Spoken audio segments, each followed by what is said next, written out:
decepção, escravidão e crueldade inimaginável. Existem muitas empresas com histórias de origem sombria, mas a Volkswagen pode ser a mais horrível. Hoje, o grupo Volkswagen é um dos maiores conglomerados automobilísticos do mundo, detendo marcas como Audi, Bentley, Lamborghini e Porsche.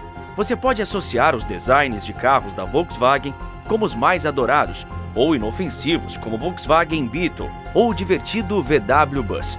No entanto, por trás da fachada inocente destes carros icônicos, encontra-se uma das histórias mais sombrias do mundo dos negócios, que remete à Alemanha nazista e a um pedido de Adolf Hitler. Esteja avisado, esta história não é para os fracos de coração. Esta é uma história de segredos obscuros. Esta é a perturbadora história da Volkswagen.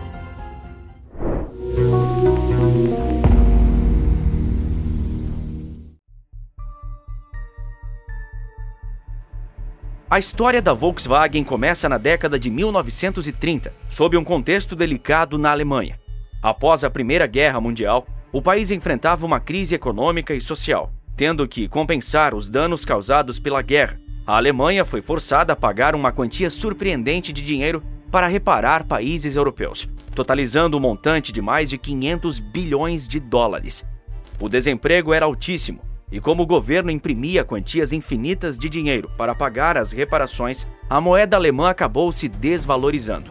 A população alemã ansiava desesperadamente por uma mudança significativa, e isso foi aproveitado com o Partido Nazista chegando ao poder, levando Adolf Hitler a se tornar o novo chanceler da Alemanha, que rapidamente consolidou o regime autoritário, com promessas de restaurar a economia alemã. Parte de sua estratégia incluía grandes projetos de infraestrutura. Uma das maneiras foi a construção dos Autobahns, uma grande rede rodoviária que conectam várias cidades da Alemanha. E foi aí que ele ordenou que o governo nazista começasse a construir milhares de quilômetros de estrada em toda a Alemanha. Mas havia um problema: as estradas estavam prontas, porém faltavam carros acessíveis para o público. Embora a economia estivesse melhorando, os carros ainda eram luxo na década de 1930. Hitler queria mudar isso e transformar a Alemanha em uma nação motorizada. Para ele, os automóveis deveriam ser acessíveis a todos, e não apenas um luxo para poucos. Surgiu então a ideia de criar o carro do povo, ou em como chamarão em alemão, Volkswagen. Um veículo que fosse pequeno, econômico, fácil de produzir e que pudesse transportar uma família inteira. Assim, ele contratou o engenheiro Ferdinand Porsche, um dos fundadores da Porsche, conhecido por seus projetos inovadores, sendo considerado o engenheiro perfeito para sua ideia pessoal para a Volkswagen. Hitler queria um carro para a família, pequeno e que pudesse acomodar 2 adultos na frente e 3 crianças atrás. Objetivo alcançado em 1938. O design do Volkswagen estava pronto. Hitler aprovou. Em alinhamento, a nova fábrica da Volkswagen, em Wolfsburg, estava a cerca de 1 ano de iniciar as produções. Com o preço fixado em 990 Reichsmarks alemães, cerca de $6.000 atuais. Inicialmente chamado de KDF Wagen 3803. Porém, como a fábrica ainda não estava pronta e com a população alemã com dificuldades financeiras, uma das estratégias para incentivar a produção foi a criação de um sistema de caderneta de poupança. As pessoas poderiam depositar pequenas quantias regularmente, acumulando o valor necessário para comprar seu próprio Volkswagen. Processo que duraria pouco menos de 4 anos. Mais de 300 mil pessoas aderiram ao programa, ansiosas para ter seu carro. Mas nenhum deles adquiriu seu Volkswagen e todas as suas poupanças atualmente ganhas seriam perdidas, porque em 1939 teve o início da Segunda Guerra Mundial, com a invasão da Polônia pela Alemanha, que mudou completamente o foco da produção. E ao longo da guerra, a Volkswagen revelou o quão malvada poderia ser. Durante a Segunda Guerra Mundial, a Volkswagen se tornou uma peça importante no maquinário militar nazista. Originalmente, a fábrica em Wolfsburg foi concebida para produzir o Fusca, um carro popular acessível para as famílias alemãs. No entanto, com o início do conflito, a produção mudou completamente de rumo e a fábrica se transformou em um local de produção militar. Na verdade, era uma fábrica de armas disfarçada de fábrica de automóveis, levando o governo nazista a usar todo o dinheiro adquirido pelos carros para financiar a guerra. Algo parecido com o que nós brasileiros vivemos com o presidente Fernando Collor. O que seria para fabricar o carro do povo, agora seria para fabricar veículos militares. Nas palavras de Hitler, veículos que precisam caber 3 homens e uma metralhadora. Esse período marca um dos capítulos mais sombrios na história da Volkswagen.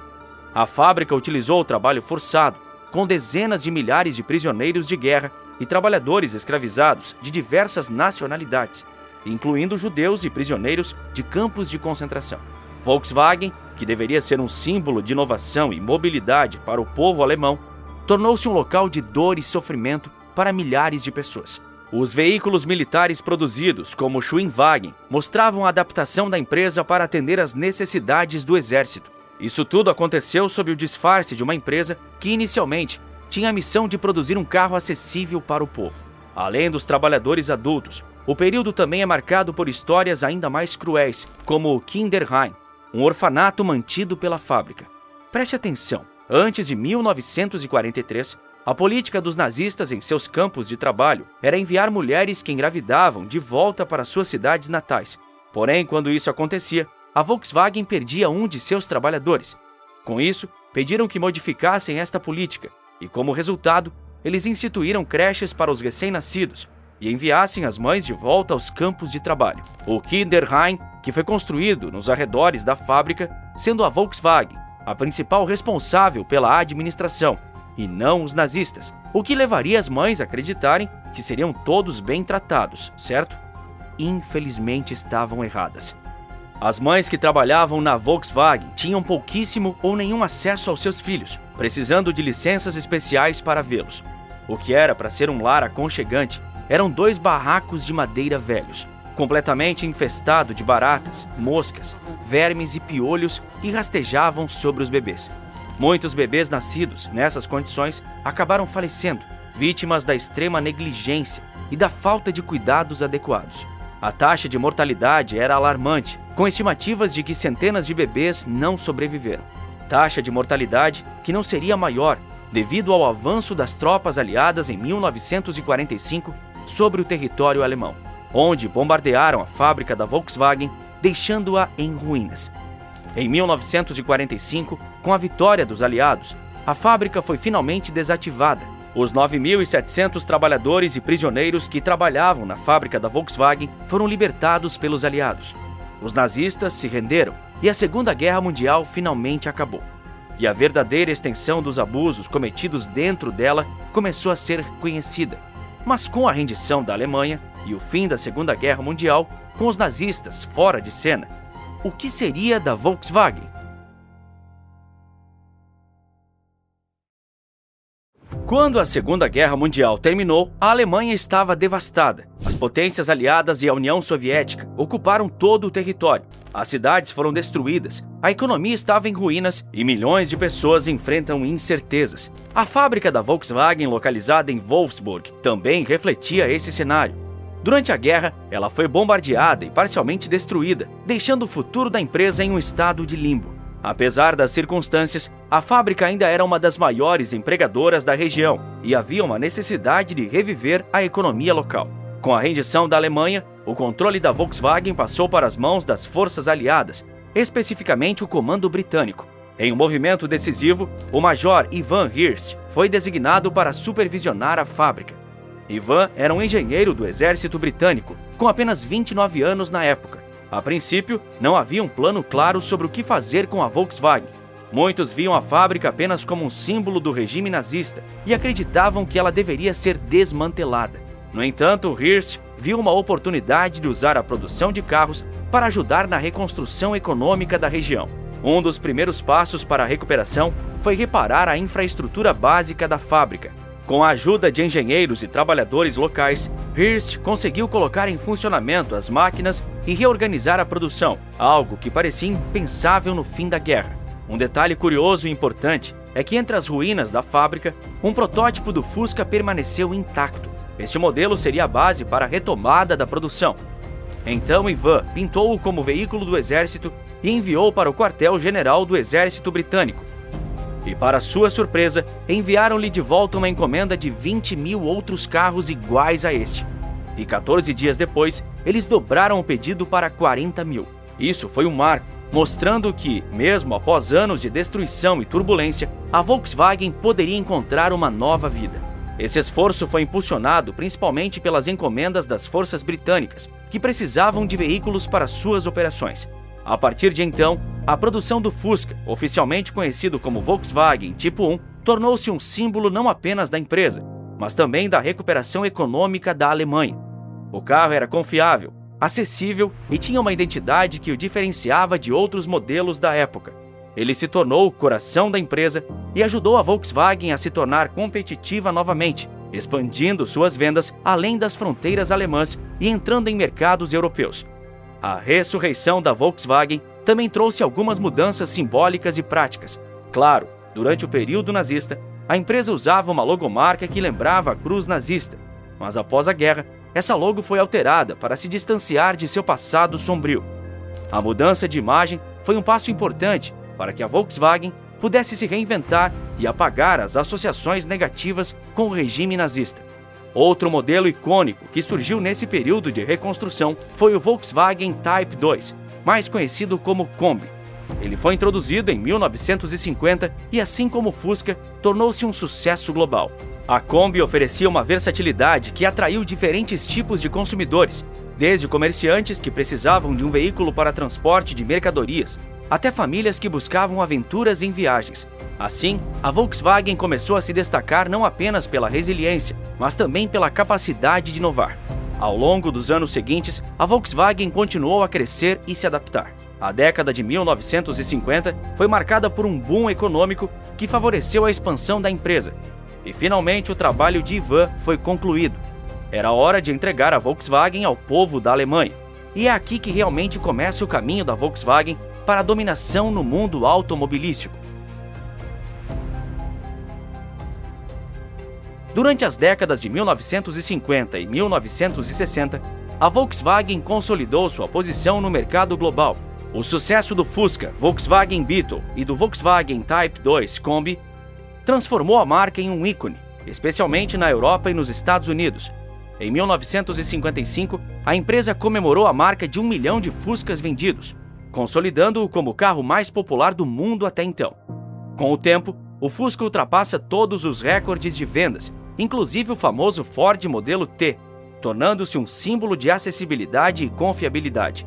Durante esses anos, a Volkswagen se tornou sinônimo de modernidade e liberdade.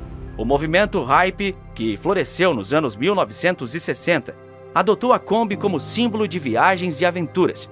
Esse movimento ajudou a rebranding da marca, afastando-a da sua origem ligada ao regime nazista. Com foco em liberdade, paz e amor, a Kombi e o Fusca ganharam um apelo emocional que a Volkswagen soube explorar muito bem para construir sua imagem. Em 1960, ocorreu uma mudança importante na estrutura da empresa. A Volkswagen passou por um processo de desnacionalização. O governo alemão, que anteriormente possuía 100% da empresa, decidiu vender parte de suas ações, mantendo apenas uma participação minoritária de 20%. Isso permitiu à Volkswagen operar de forma mais independente e expandir suas operações de forma mais agressiva. A partir desse momento, a empresa começou a buscar maneiras de se diversificar e crescer, não apenas em termos de produção de veículos, mas também adquirindo novas marcas. Um passo decisivo nessa expansão foi a aquisição do Auto Union em 1964, que trouxe a Audi para o portfólio da Volkswagen. Durante as décadas seguintes, a Volkswagen continuou sua expansão. Em 1986, a empresa adquiriu uma participação majoritária na montadora espanhola SIT, e em 1991 comprou a Škoda, da República Tcheca. Em 1998, comprou marcas icônicas como Bentley, Lamborghini e Bugatti.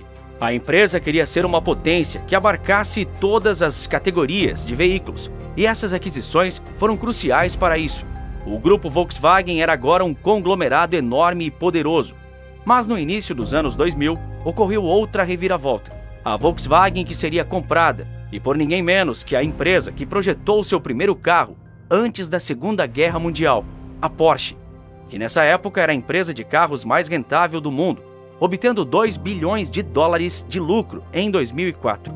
No início dos anos 2000, a Porsche tentou adquirir a Volkswagen, comprando ações da empresa e tentando uma fusão. No entanto, após uma série de disputas financeiras e legais, o processo acabou se revertendo e foi a Volkswagen que adquiriu a Porsche em 2012. Esse movimento marcou uma reviravolta impressionante, mostrando a força e resiliência do conglomerado. Nos anos seguintes, a Volkswagen se tornou uma das maiores montadoras do mundo, com um portfólio que abrangia diversas marcas e modelos. Porém, apesar do sucesso comercial, a empresa ainda enfrentaria um grande desafio. A Volkswagen escondia um segredo sujo e, uma vez descoberto, iria lançá-lo no escândalo mais público da história da empresa.